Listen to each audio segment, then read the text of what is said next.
Paula Bradison. I'm with Alaska Executive Search, and we're excited to be part of this new monthly webinar on the second Wednesday of each month with important insights and updates from leading companies, CEOs, and industry trends here in Anchorage. And I, as a small business owner, couldn't be more grateful for AEDC's effort in this regard, particularly in this new age and online. So we're happy at Alaska Executive Search to support this, and pleased to introduce Mr. Bill Popp, and then following directly after, Mr. Bruce Dingeman. And enjoy the afternoon and look forward to more of these. On to Bill. Good morning, everyone, and welcome to our first in a series of monthly webinars that will be helping you to get a better sense of what's going on in the Alaska economy, meeting and getting to know some key leaders in different industry sectors that are important to not only the current state of our economy and trying to keep things afloat, but also the future of our economy and where we are headed as a city and as a state. We're going to be looking at a lot of different industry segments in the coming months. We're going to have a lot of great guests who are going to come on board. We're occasionally going to be doing an AEDC briefing on the economy just to help you with the information that we have at hand in terms of direction and trends in the broader macro economy, as well as drilling down in terms of some aspects of the individual sectors of the economy, what's going on in the workforce, what's going on with unemployment and employment, bankruptcies, new breaking news on new investments, because there are new investments lining up even in these difficult times, and just generally trying to provide you with more tools in the toolbox as a business person in our community to help more effectively run your business, make those key strategic decisions, and in general, try to help encourage all of us to work together to take Anchorage back in the direction that it was headed before all of these troubling times fell upon us. There's a positive future, we just have to get there, and these webinars are designed to help us all be better informed, make better decisions, and to get us there faster. So today, this is our inaugural version of this monthly event, and I'm very, very pleased to have a very special guest with us today, Mr. Bruce Dingeman with Oil Search. I want to just very quickly give you a sense of who Bruce is. Bruce currently serves as Executive Vice President and President Alaska for Oil Search, where he is responsible for operations, development activities in Alaska. He has over 35 years of global industry experience, and prior to joining Oil Search, Bruce served as General Director of Naftogaz of Ukraine and led the upstream division of the firm.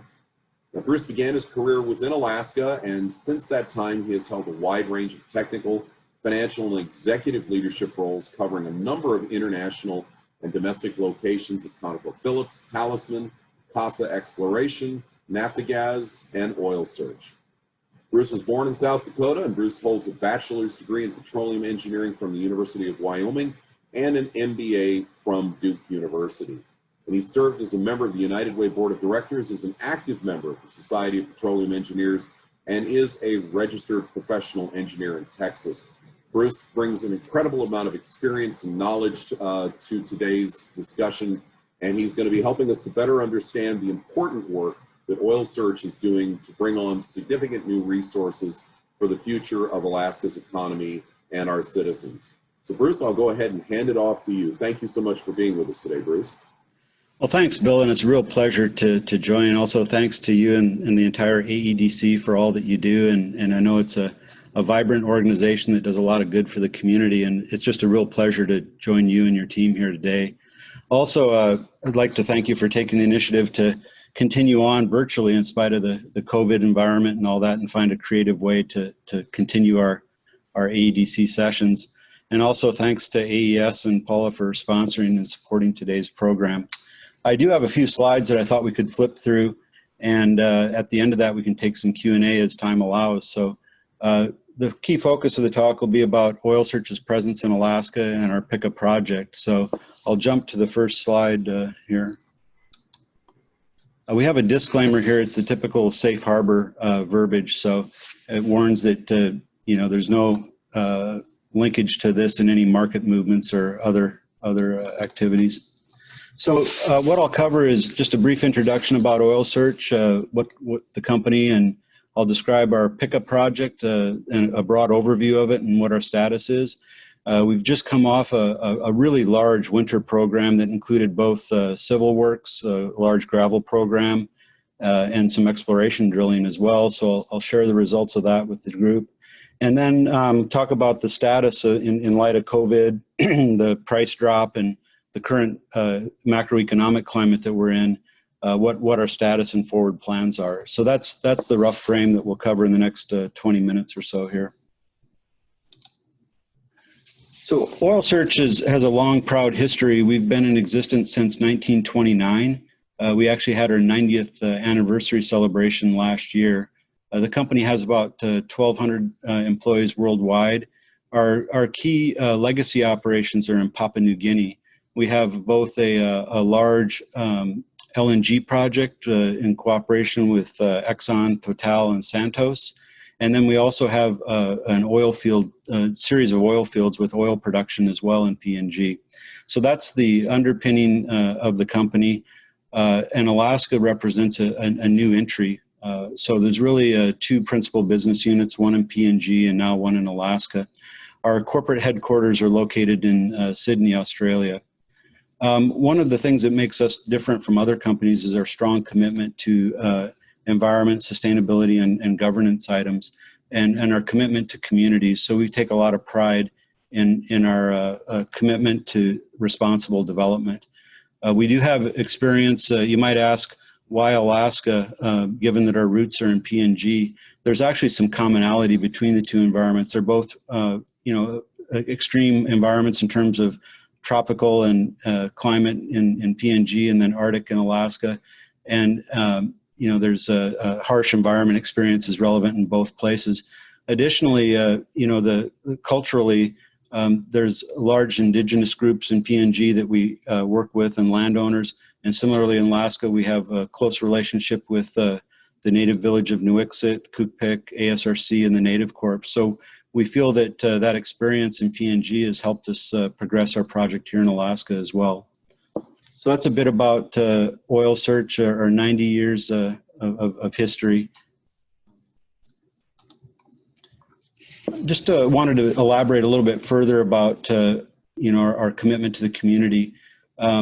We work closely in communities to understand their needs and support. An example of that is when we sought permits from the Army Corps of Engineers for our core pickup project. It had been in progress before we acquired the asset. We actually suspended that process, went back to the community and engaged with them to further collect their feedback and what their issues and concerns with it were. And we identified 27 items of concern. After that consultation period, we incorporated 26 changes in our permit application and resubmitted it for approval, which we were later granted. And that just speaks to our commitment and sensitivity to working with the community and those around us. We did things like moved a planned drill site back farther from the Colville River so there would be less encroachment on native subsistence hunting and other activities. So we engage stakeholders in a very direct and honest way, and we look for solutions that are win-win and partnership with them. So it's a very core part of our approach. So this is a schematic that just describes our project. The pickup project is envisioned to be developed over 3 drill sites, which we've labeled here as ND, which stands for Nunishuk Development, A to the north, B in the middle, and C in the south. Let me see if I can turn a pointer on here so you can see that. So this is NDA, this is NDB, and this is NDC. And this is the Colville River that runs from southwest to northeast. You can see that we've included plans for a future boat ramp that will be used for subsistence purposes. So this was another addition that we did in response to community feedback to our plan. This past winter, we installed gravel from Kaparak over here near CPF2. We did a road upgrade on Mustang Road and then installed new road, including a bridge crossing, a 190-foot river bridge crossing, and then our spine road all the way out to this NDB location. Additionally, we installed gravel at the NDB pad the NPF pad, and the NOP pad. This is a drill site that can house up to 50 or 60 wells. This would be our processing facility location, and this would be our operations center. So a pretty large civil program that we already have this backbone now in place.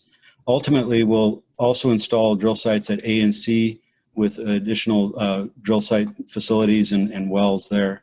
In total, we'd expect in excess of 100 wells, a processing facility that would ramp up in excess of 135,000 barrels a day, and the associated support facilities. So that was our plan. You know, the world changed this past spring as we went into COVID. We were moving ahead towards what we called front-end engineering and design, and then ultimately FID, or final investment decision, on this scope of project late last year and early this year. When COVID hit and the subsequent oil price drop that was exacerbated by the actions of the Saudis and the Russians, we were forced to reevaluate our project, because frankly, the economics were geared for a much higher price environment than what we found ourselves in. So we've taken the last 6 months to carefully look at our plans, and we've broken the project into phases or increments that will still ultimately deliver this full scope, but doing it in a way that high grades it, that looks at ways to reduce cost and optimize value, and then develops it in a more incremental way. So if I go to the next slide, this talks about, I guess before I jump into this, I can show this picture here. This is our Milovich River crossing, the 190-foot span. And these are the piles with caissons at each end of the bridge deck. And then this is the newly installed road that runs out to our NDB pad. So this was a really significant undertaking. And in fact, these bridge decks used a newer technology where they were fabricated and craned in place using a bit different technology than would have been previously used on the slope. So anyway, now that that's in place, we'll have year-round access to our center drill sites. We've looked, given this price drop I described and looking at our project, we've looked at ways to reduce our break even. In other words, at what oil price can the project proceed to lower that break even cost. And then we've looked at ways to manage the capital obligations in light of a lower price environment. What we anticipate to do is later this year announce the full details of that revised project scope and be back on track for a final investment decision a year from now. So a number of things have to happen, of course, to get to that point, including completion of our engineering activities, driving down the cost further, optimizing the value, and then together with our partner taking an investment decision if the key metrics that we're able to target, that we're able to meet. So that's a quick overview of what's next in terms of the project. I'd like to shift gears and talk a little bit about this winter's program. This is another map in the upper right-hand corner. So you can see the Colville River. This is the village of Nuiqsut on the west side of the river. We sourced gravel from 2 mine sites this winter. One is the ASRC mine located here, and the other is mine site F that was located near Kaparik on the east. And we sourced gravel from each of these 2 sites, but before we could install that gravel, we had to build a network of ice roads to transport the gravel to the locations, and that's shown by these green lines. And then the gravel installation itself was along this backbone. As I mentioned, the span of the bridge was 190 feet. It has a hefty load capacity. Additionally, we did 3 lifts or additional gravel lays on this section of the road to make it capable of being able to transport a heavy-duty rig across that road. And then we constructed a new road from this location all the way out to here, which was about 11.5 miles long. These pads that we laid this winter, the NDB, NPF, and NOP pads, comprised about 56 acres of gravel. So just to give you a sense of scope, the amount of truck traffic that we had this winter was equivalent to 3 trips to the moon and back, or equivalent to about 60 times around the equator of the Earth. So it was just a tremendous amount of activity. I think at our peak we had 1,100 workers on the slope this winter.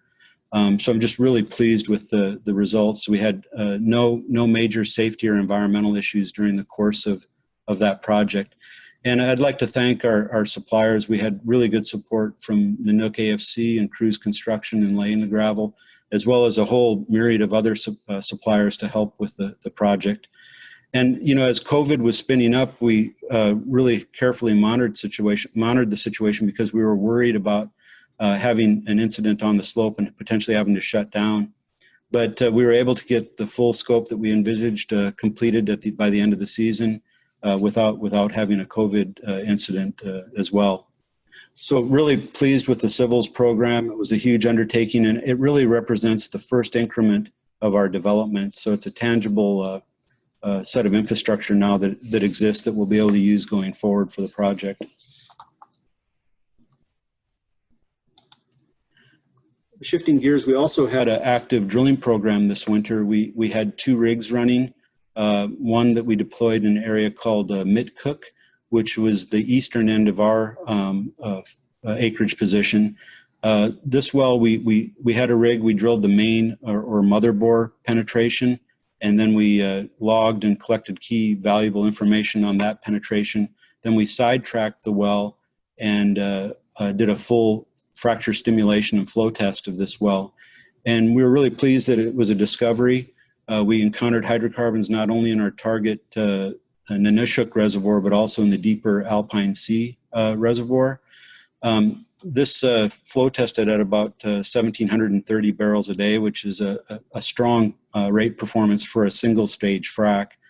Our development wells will have be longer wells that are horizontal in nature with multiple stage fracs, so that rate would be scaled up proportionally. But the thing that is really interesting with this is that it unlocks a new growth area for us, and it's very close to our planned development and facilities. So it's about 6 miles from either the drill site A or the future processing center location, which is a pretty modest tieback distance. So we're really thrilled with the results at Midcook. The other rig that we deployed this past winter was at a location we called Stirrup, which is to the southwest of our acreage position. This is located about 26 miles from the very southwestern edge of Kaparik, or the 2P pad. So we had to build an ice road that full duration out to the well. This well, we because of the farther distance from infrastructure and the shorter drilling time that we had available to lay this, after laying this long ice road, we were only able to drill a single penetration here rather than 2 like we drilled at Midcook. Having said that, we also cored the well and logged the well, so we got a lot of really good formation evaluation information. And then we did a single stage frac and flow test. And what was interesting about this result, the well flowed at about 3,500 barrels a day. And from our experience, that's our highest single stage frac flow rate from an Nanushuk well to date. So this is a really encouraging outcome as well. This area is located quite a ways from our planned or existing infrastructure. And as a consequence, it would unlock a potential new processing hub area. So a bit longer lead time to progress this one, but it shows a bright future for our growth potential in the south area. And speaking of growth, I thought I'd just share a slide that talks a little bit about context. So this is a west to east cross section. So the very western edge of this would be out in NPRA. These are the willow features that ConocoPhillips has disclosed in the press. And then out east, this would be Kaparik over here. Midcook is the well that we just drilled this winter that discovered this new, what we call NAN 9 or Nanushuk 9 pool. And then it also discovered this Alpine Sea pool at the deeper penetration. And then the numbering sequence here, as you can see, these are what are called cliniforms. They're a geologic deposition that represent a prograding shore face. And you can see that this was the first prograde NAN 0, then another one NAN 2, and then our core pickup project is what's in this principally the NAN 3 for us area here. Then we've got some prospective features that are similar to this that we've numbered, 5, 6, 7, and 8. And then 9 is what we drilled with Midcook. And then there's another one out here that's NAN 10. This would represent the terminal boundary or the edge of the basin. for the Midcook depositional sequence. What's interesting about this display is this is our core development, this is our new discovery, but we've got a lot of potential in between here that would be easy to tie back in develop from our planned facilities. So it speaks to the running room of our asset. It's definitely not going to be a one and done type project. It also fits with our phased plan where we can bring in the phases here at the NAN 3, but then bring in these subsequent phases through future development activities. So you can see some of the headlines here that this discovery at Midcook versus on the east versus our development plans here at the NAN 3 in the west increases our confidence of the presence of these intermediate features. We've also had a material upgrade in the amount of volume or resource potential that we have, and these allow for future development options. As I mentioned, Midcook is a tieback, and Stirrup is potentially a new hub. Another thing that is really interesting on this slide, the scale is tremendous. So the distance between these locations, as you can see, it's on the order of 20 to 25 miles. So the extent is really quite significant. So the tagline up here is that it's really about a long-term value position for our shareholders. So I'm getting close to wrapping up here, Bill. I just got a couple more slides to close on. I think a key takeaway I'd like the audience to have is that, Alaska is a core priority for oil search. We're only in one other business unit, that's Papua New Guinea. This is a core part of our business. We're committed to Alaska. We're really encouraged by the positive results we've had through not only this winter's exploration program, but prior year's exploration work. We're on track to develop a world-class project. We've already got the first increment down of our gravel and look forward to proceeding with that in a phased way.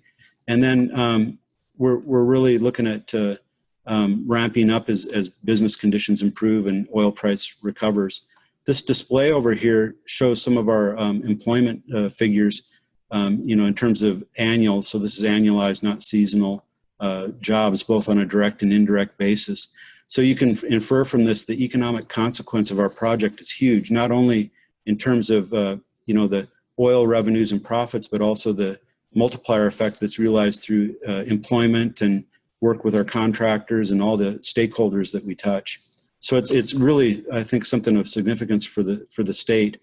Additionally, I didn't mention it, but at that rates that we're talking about, our project alone could comprise over 20% of TAP's throughput at current rates. So, and I'd like to close with this slide, just that we look forward to working in cooperation with AEDC and all its members and the contractor community and all our stakeholders in bringing this project forward. We are facing some headwinds with the current COVID environment, but Bill, as you outlined at the start, I'm confident that there are brighter days ahead, and we've got made a lot of good progress this past winter, and we've got a path that looks like it'll work with our rephased and optimized project. So with that, I'll pause and take your questions. Bruce, thank you for that overview. That really brings forward the scope and scale of this project, and we haven't seen numbers like this and investment potential like this in a number of years. And it's great to see your company working hard to try and bring this project to the finish line, which we deeply appreciate the effort of you and your team. A few questions that I have, and then we're going to go ahead and go to questions from the audience. Please use the feature on your tool to submit questions, and we'll be curating those through Tara here in a little bit. But to begin with, I had a few questions that I wanted to start out, and one that's just kind of a quick and easy one is, Bruce, what are you seeing in terms of some of the unexpected impacts of COVID-19 on your operations or on operations in general on the North Slope and even here in Anchorage for your industry? Yeah, it's added a lot of complexity, to be frank. Now we do testing of all workers that go to the slope, and we're having to do monitoring, of the workers. We have an active summer work program underway right now, about 75 workers that are up, farming the gravel and doing slope and erosion management for a newly installed road. And it's not simple. It's more complex. We have to make sure that the folks are properly tested, that they've been quarantined if they've traveled from out of state, and that then we maintain really safe and sanitized conditions at the camps that we use on the slope. So it's added a bit of complexity, Bill. One thing that we're fortunate of is, kind of perverse, but we don't have any production currently. We're only doing development activities, and our activity's been seasonal in nature. So, we don't have the threat of having to shut in production because of a COVID flare-up or that kind of thing, but we have had to manage our project execution around COVID. So it's presented a challenge that way. From a macro standpoint, stepping back a bit further, I mentioned that COVID was, destroyed a lot of demand for oil and gas product. People aren't traveling. There's a lot of demand drop. Well, with that demand drop, then we had a price drop. And then that was exacerbated early on by the Saudis and Russians opening the valve and causing a further price collapse. And so I'm sure folks remember we actually had a negative price for a short period there. It's since recovered a bit, but that low price can cause two things. First, it makes it more challenging to make our project investable. We have to have a good price level to make it a compelling investment. And then second, it affects cash flow and how much money is available for investment. So COVID has had a direct impact on that factor, from that factor as well. Bruce, could you talk a little bit about the size of the resource estimate that you're dealing with, or in general terms, for how large this find is within the bounds of what's appropriate for you to talk about? And then maybe give us a sense of the next 5 to 10 years of where things are headed for your company, and maybe even some observations you might have about the North Slope. Yeah, so in terms of the resource picture, we've had an independent third-party reserve auditor review our resource for the core project area. And we have 2C, that's PRMS categorization, 2C of 728 million barrels by that auditor, which is a world-class reservoir. That's 3/4 of a billion barrels is kind of the expected resource outcome just for that core NAM3 area that I showed you for our planned initial set of developments. We're not prepared yet to disclose the resource numbers that we view potentially around Midcook and Stirrup, but with both those discoveries, they would be in addition to that. And then those orange blobs that I showed on that cross section, those are all prospective volumes that have yet to see a drill bit, and those could unlock future potential. But suffice it to say, we see multi-billion barrel potential in and around our acreage position, which is it's a world-class accumulation. I mean, it's you don't come across these kind of things very often in your career, and we're just thrilled to be part of it. And it's a really unique confluence of events for Oil Search. We entered Alaska through the Armstrong acquisition. It was negotiated in late 2017. We assumed operatorship in March of 2018, and we had 3 workers here at that point. Now we're about 150 strong, and not to mention our seasonal workers that we use to execute the project. And that's a really neat trajectory. And the growth has been phenomenal, and it's underpinned by this large resource base. And to come into a position like that in that short of a time with this type of resource that has access to a common carrier pipeline that has ullage in it is really a unique confluence of events. So it's something you don't come across often. So we're thrilled by the resource potential. In terms of what the next 5 to 10 years, I'd characterize it as a potential conveyor belt.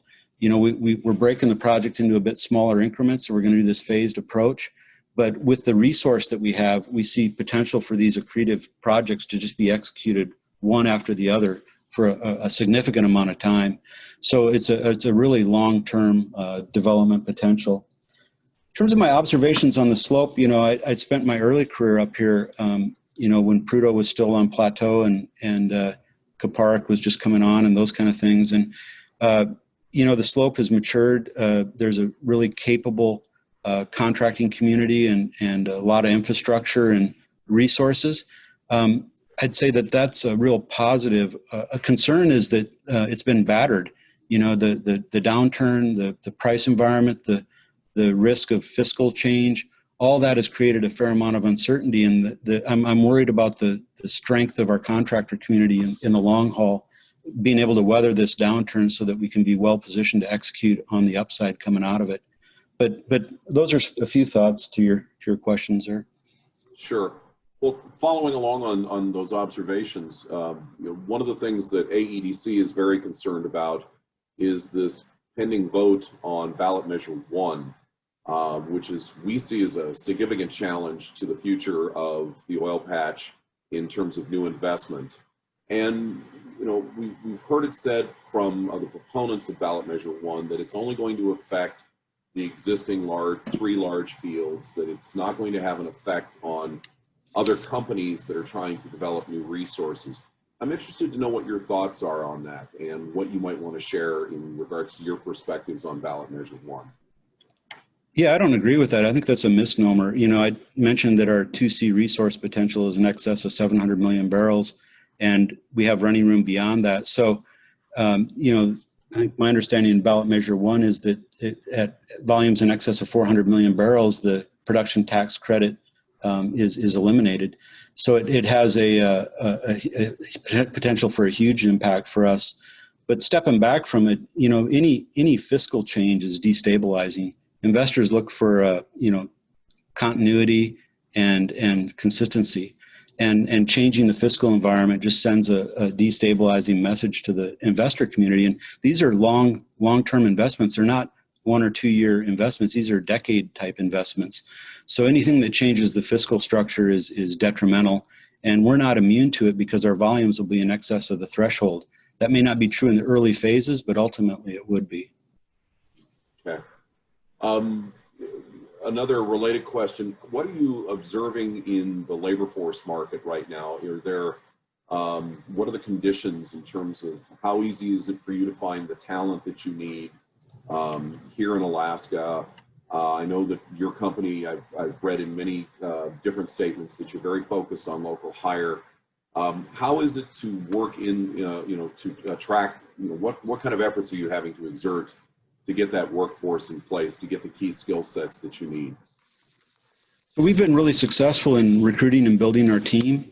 We've had the benefit of a lot of experienced and relevant North Slope experience employees being available in the marketplace as we built up our team. And so we're really pleased with the capability that we've been able to recruit and staff to. And, additionally, Bill, I think more than 95% of our employees live in the state, and over 80% of our contract spend has been with Alaska-based contractors. So we're a direct employer of a lot of Alaska resource. In terms of looking forward, it remains to be seen. We're at a point where later this year we'll be at a key juncture with this rephase project with potential FID later in 2021. And at each of those points, we'd potentially be in a position to hire again, depending if we're able to proceed through those gates. And we'll have to test the market at that point. But so far, we've been able to meet all our needs. Good deal. Well, let's maybe have you pull out your crystal ball just a little bit here and help us with one last perspective. And then I'm going to turn it over to Tara for questions from the audience. But the question that I have to just kind of wrap things up from my part is, how do we do a good job of building a resilient oil and gas industry for the future in both Alaska and here in Anchorage? What do you think is missing? What else do we need to do as an industry, from the oil industry point of view, but also from the community at large, to build that industry's resiliency and make Alaska a good, strong marketplace for the oil and gas industry in the coming decades? Well, that's a good question.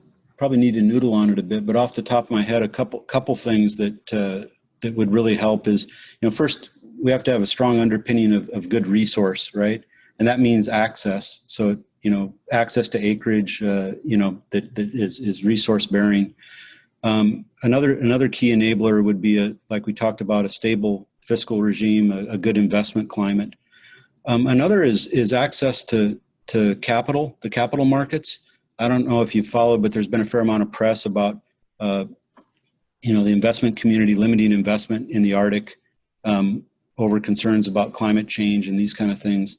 And without good capital flows, that could really impair you know, having a good stable business. But I'd say off the top of my head, those three things would be kind of fundamental: is access to good resource bearing acreage, you know, a stable fiscal regime, and good capital markets.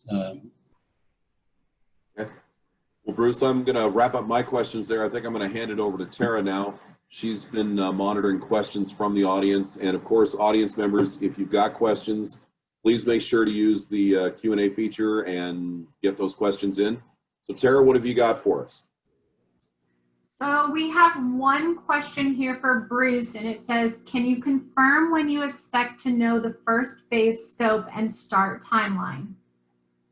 Yeah, that'll be in the fourth quarter of this year. We've scheduled, you know, some interactions with the investment community in the fourth quarter, and we're working towards defining our project, you know, getting the sharp pencil out and be able to share at that point rough ideas in terms of project cost, schedule, and first oil dates and so on.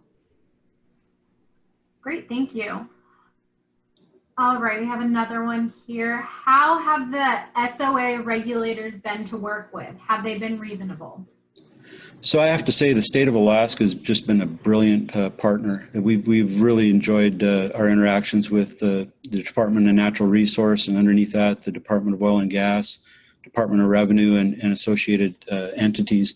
Additionally, it wasn't asked, but the Army Corps of Engineers at the federal level have been very, very good to work with. So we've had good support from all those. And, you know, one thing that was really pleasing to me is when we completed this winter's program, we went through a series of inspections for all our civil work. So that involved helicopter flyovers, inspections of the bridge, you know, looking at remediation of any, you know, pickup of any trash, any of that kind of thing. And the inspection results that we got back were really good, which you know, is consistent with our good environmental and safety record that we had this winter. But the state was very rigorous in that oversight and review. And to me, one of the strengths of Alaska is its strong regulatory regime. You know, it might sound counterintuitive, but we've got some of the most fulsome environmental and regulatory environment of anywhere in industry. And so Alaska can really be an exemplar of responsible development in the Arctic. And that's what's frustrating with some of these, you know, comments about no lending in the Arctic, when Alaska is really a showcase of how to do it well in an environmentally responsible way. And I think a lot of that's because we have a really capable and informed, you know, regulatory arm in state government, and a lot of good oversight and participation in our activities. So we very much view them as a partner. We've had really good support and interaction with them. Great, thank you. So we don't have any other questions right now. Again, if you guys want to ask questions, if you just hit the Q&A or the chat button, you'll be able to type in there.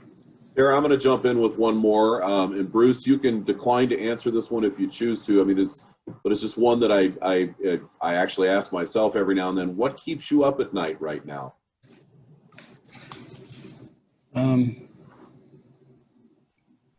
You know, I guess I'd have to say kind of front and center in my mind is just the safety and well-being of our workforce with all that's going on with COVID and all that. I mean, you know, I mentioned that our work is seasonal. We've got about 3 weeks worth of summer work left on the slope this winter before we demob up there. And then we'll, you know, move towards our next increment of field activity later. But there's not a night that goes by that I don't think about, okay, is everybody safe? Is everything working well? Are we managing in spite of COVID?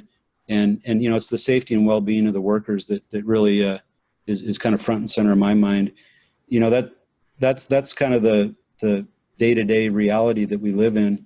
You know, longer term things that worry me are just you know, getting a resumption of normality in terms of our oil price environment and a more stable return to travel, and, you know, just kind of back to a bit of normalcy post-COVID, so that we can move ahead at pace with our project and people's lives can get back to normal. But those things are kind of front and center in my mind just now. I'm going to throw in one last question, and this is more of a softball. Are you still as excited today going into work as you were 35 years ago? You know, I'd probably say more. I mean, you know, out of my experience, I can't think of a time where there's been the confluence of events that I've been part of here at Oil Search. To to do a transaction where we acquire a discovered resource, albeit at that point it wasn't fully appraised, but a discovered resource that's near to pipelines with ullage, that's in a area that has good contractor support capabilities and execution abilities, and to be in an operated position driving the bus. It's just a really special and unique confluence of events, and for me to be part of it, I'm just thankful. I mean, and we've got a really good team. So, for me, there's no problem getting out of bed in the morning to come do this. I have more the opposite problem. I have a hard time turning it off, to be honest. Well, Bruce, I can't thank you enough for taking time out of your very busy day to come share with us all of this positive news in terms of the opportunities and potential of your project, and the enthusiasm of your team and the professionalism of your team, and the significant size and scope of this project. I think that it has tremendous potential for your company, obviously, but also has tremendous potential for the Anchorage and Alaska economy. And it's just really great for you to share this level of detail of information with us, and to give us a real clear sense of what your project is all about, and just how important it is for the future of our state. So just on behalf of AEDC, the board of directors, my staff and I, as well as everybody who participated today, thank you so much for sharing your time with us and sharing your story with us. Oh, it's my pleasure, Bill, and thanks for being in our corner. We definitely feel the love and support of the entire community here, and really appreciate it. But thanks again, and hope everybody stays safe and healthy. And I would echo that. Everybody, please, who's participated today, remember to wear a mask when you're out in public. It's the right thing to do. We want to help keep this COVID-19 situation as much under control as we possibly can. And each of us are in the front lines of getting that done. So please maintain social distancing, wear your mask, be smart out there, be safe, and we will see everybody next month at our next webinar. Thank you so much for joining us today, everyone.